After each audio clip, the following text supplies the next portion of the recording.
Você sabia que até uma gatinha pode nos ensinar sobre amor e luz? Era uma vez Lili, uma gatinha com olhos que brilhavam como estrelas. Ela tinha um amor especial pela lua. Todas as noites, Lili subia no telhado para admirar a lua, acreditando que ela era sua melhor amiga. Mas em uma dessas noites, Lili se perguntou: como posso falar com você, lua? E então algo mágico aconteceu.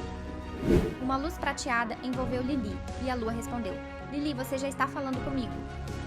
Lili, encantada, perguntou por que a lua brilhava tanto. A resposta da lua a surpreendeu. A lua revelou que brilha quando as pessoas a olham com carinho. Você também brilha, Lili.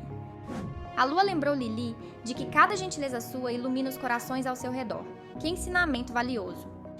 Desde então, Lili subia ao telhado para espalhar amor e gratidão, iluminando vidas como nunca antes. O que você acha? Todos têm uma luz especial? Comente aqui sua opinião.